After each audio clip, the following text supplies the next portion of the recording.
皆さん、こんにちは。西安防災部です。いつもご視聴いただきありがとうございます。みんな大好き、三峡ダム。このチャンネルでは、三峡ダムの最新情報と中国を念頭に気になるニュースを詳しく解説しています。短い動画ではありますが、お付き合いのほどよろしくお願いします。1月27日、地上波では全く伝えられない三峡ダムの現況です。長江水利委員会によると、深夜0時の時点でダムの水位は169メートル71。2日前と比べると11センチの下げ。今月の9日から低下傾向となっているものの、最近そのペースは鈍化しています。ダムの貯水側から見ると、水位はこの辺りではないかと思われます。昨日の朝9時の時点、上流の観測所の流入量は毎秒6550立方メートルで、三峡ダムの流入量は毎秒7800立方メートルでした。差分については毎秒1250立方メートル。2日前と比べて寸丹観測所はマイナスの310、三峡ダムは変わらず。ここのところそれほど動きはないようです。一方、深夜0時の放流量は毎秒7960立方メートルでした。単純に割り算をすると 26% の発電状況で8基前後の発電用タービンが稼働しているのではないかと推測されます。おとついの同時刻と比べてもほとんど変わりません。中国湖南省水門局発表の三峡ダムに関する最新データを確認します。黒で示す放流量について、いつもの通り電力需要に合わせた運用に変えてから半月近くになります。緑のラインの流入量はほとんど変化なし。600キロ上流にある重慶の観測所も同様に安定しています。とにかく雨が降らない。三峡ダムの水位の方はこれまで低下傾向でしたが、そのペースは鈍化。予想される渇水を意識してか、できるだけ今の時点では水を溜めておきたいということでしょうか。西洋チャンネル。久しぶりに中国の発電事情がどうなっているのかを見ておきます。こちらは2024年の中国における電源構成。公表されている数値をもとに円グラフを作成したものになります。ご覧の通り、相変わらず石炭火力による発電が多く、6割近くを占めています。非化石燃料で一番多いのは水力発電でだいたい 13%。次に風力発電。そしてその次は太陽光発電になるようです。あちらの官製メディアのニュースを日頃ウォッチしていると、風力や太陽光発電の設備がどんどんできているとやたら宣伝しているのが目につきます。その記事の中では、自然エネルギーの設備が増えたことで、二酸化炭素の排出を何トン削減したというテンプレ記事ばかり。当然のことながら、設計上の発電容量と実際に発電される結果は違うわけで、今の感じだとまだまだ足りない模様。原子力については意外と低くて 4% 前後。このチャンネルをいつも見ていただいている視聴者さんなら、大元の数字はあちらの当局が出しているものだから、その数字が本当かどうかは疑わしいと思うでしょう。過去を振り返ってみると、中国の原発の発電量は、2022年に全体の約 4% ですから、このグラフが示す通り、2年後の2024年もあまり変わっていないことになります。実際はもっと多いように感じるのは私だけでしょうか。ところで中国の官製メディアは CO2 を削減したと連呼し、ことさら成果を強調していますが、PM2.5 の動きを見ると、あまり効果があるとは言えないようなデータがあります。こちらはウィンディが発表している PM2.5 の今週の予想になります。まずパッと見て、日本と大陸の状況の違いが目につきます。日本はほとんど薄い青である一方、中国の方は赤色や黄色に染まっています。三峡ダムのある長江流域に注目すると、ダムの上流の重慶市や下流地域の各地では赤いマークがあちこちに。予想とはいえ、いかにあちらの空気が汚れているかがわかる情報。どんなに中国にとって都合のいい数字を並べてみても、現状を見る限り、まだまだ改善されていないようです。ざっくりした電源構成と PM2.5 の状況を見てきたところで、中国では長引く不況が言われる中、電気の需要は下がるに違いないと思われる視聴者さんも多いのではないでしょうか。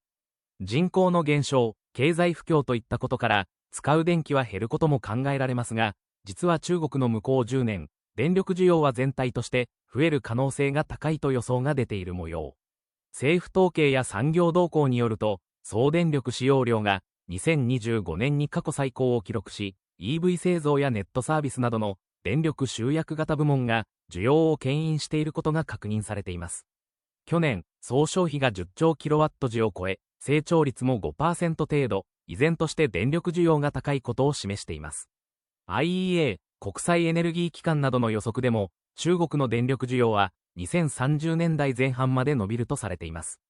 27年頃までには、中国は世界の電力需要の押し上げに大きく影響し、年 6% 程度の増加ペースになる可能性を指摘。また、再生可能エネルギーの設備容量拡大や、蓄電技術の進展もあり、供給側は需要への対応力を急いでいますが、需要の伸びそのものは止まらず、AI やデータセンター、EV 充電インフラなど新たな用途が、電力消費をさらに押し上げるとのこと。こうした需要予測を踏まえ、三峡ダムの3倍規模の水力発電所を建設したり、宇宙の三峡ダムと言われる、超大型ソーラーパネルを構築する計画を立てているものと思われます。電力の絶対需要は増加が続くと見られる一方、その伸び方については、過去10年のような高い伸びとまではいかず、相対的に緩やかになりそうです。このため、三峡ダムは2割だ3割だというしょぼい発電状況ではなく、これから馬車馬のように働かないといけないですね。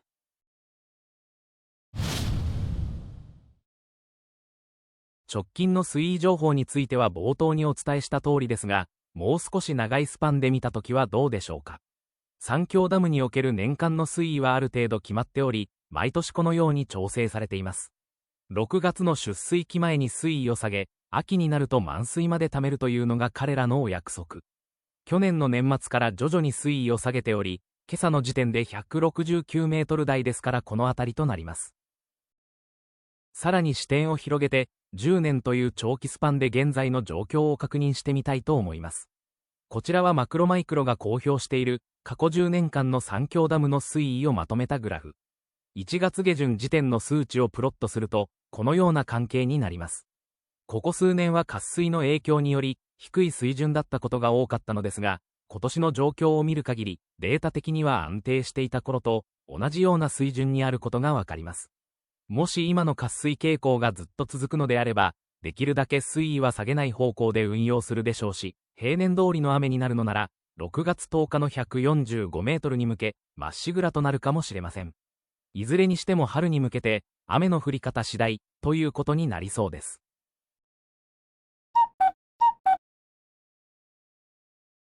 天気予報サービスのウィンディで、12時間の実績を見てみます。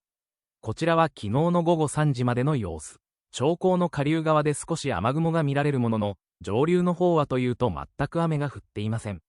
相変わらず、ダム周辺での雨は少ないままとなっています。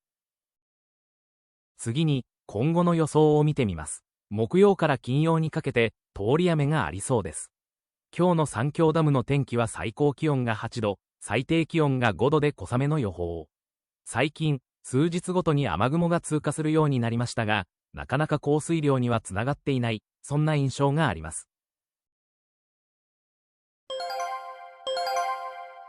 番組の途中ですが、ここで臨時ニュースです。中国人がまた閉山中の富士山から救助要請、中国ネット、なぜルール守らない、迷惑かけるな、レコードチャイナが伝えています。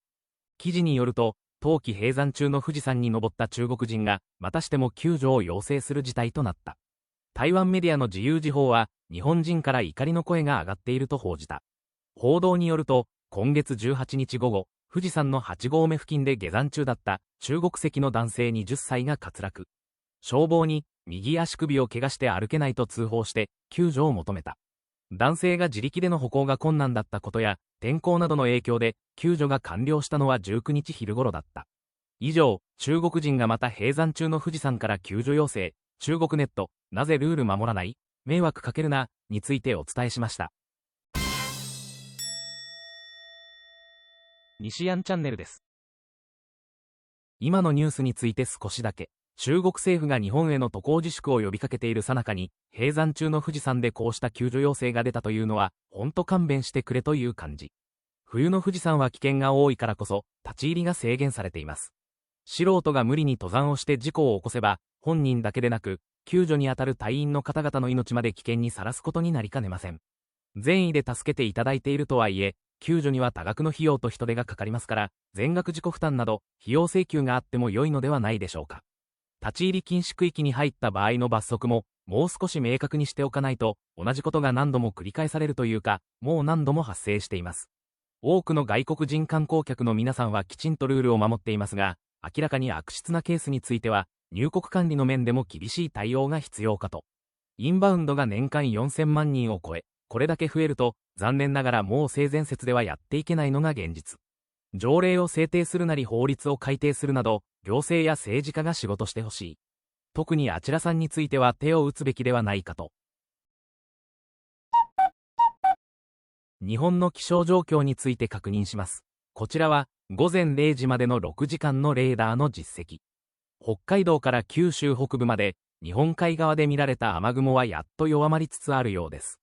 一方で西から雨雲が流れてきており、九州や沖縄地方では雨になっている模様。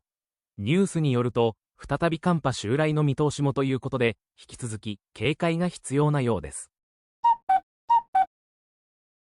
年が明けると、あちらの当局から2025年の統計データが次々と発表されています。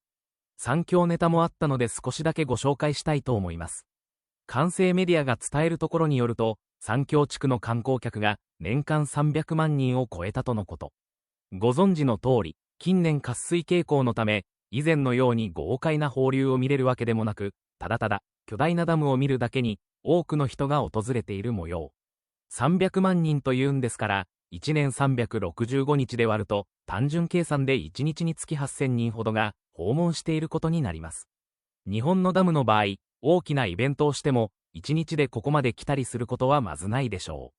三峡ダムには洪水を抑制し、水力発電をしたり、船を通過させるなど、いろいろな役割がありますが、観光コンテンツとしても盛り上げようとしています。戦狼外交により、なかなか増えない外国人観光客を呼び込むため、最近、SNS などの発信が半端ない模様です。ところで去年、三峡ダムの現地映像をアップし、100万回再生を突破した有名な日本の YouTuber さん。現地の最新状況がわかり、非常に楽しい動画でしたが、年明けに中国でトラブルに巻き込まれたと動画をアップしていました。無事出国できたということですが、警察まで出動する騒動になったということで、今後あちらでの活動は、ある程度制限されることになるかもしれないですね。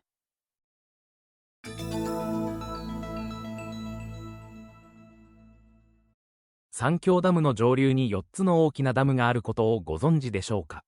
上流からウードンデダム、バイフタンダム、シールオダム、そしてシャンジャーバダムになります。このうち最初に作られたのがシールオダムで、2008年。77万キロワットのタービン18基が設置されています。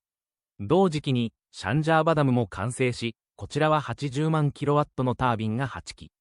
2020年7月にウードンデダムが完成して、85万キロワットのタービンを12基備えています。最後はバイフタンダム。2021年5月に竣工。100万キロワットのタービン16基で発電します。ここは2022年の12月、すべての設備が正式に稼働したと官製メディアより伝えられています。これら4つのダムは連動していて、カスケード式となっています。発電容量をすべて合わせると4646万キロワットとなり、三峡ダムの2倍以上。ここで作った電気は三峡ダムと同様、2000キロ以上離れた上海の周辺にまで送電されます。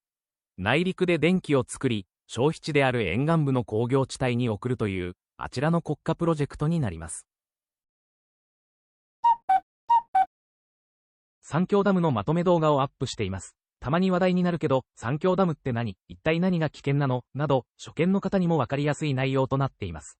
概要欄にリンクを載せていますので、ぜひ一度ご覧ください。ここまでご視聴いただき、ありがとうございます。この動画が良かったと思われましたら、グッドボタンを。もう一つやなと思われましたら、バッドボタンをお願いします。YouTube の仕組み的にグッドでもバッドでもアクションがあるのが良しとされるようです。お手数ではありますが、どちらでも結構ですので、一手間いただけると幸いです。引き続き最新情報をお伝えしていきますので、チャンネル登録もよろしくお願いします。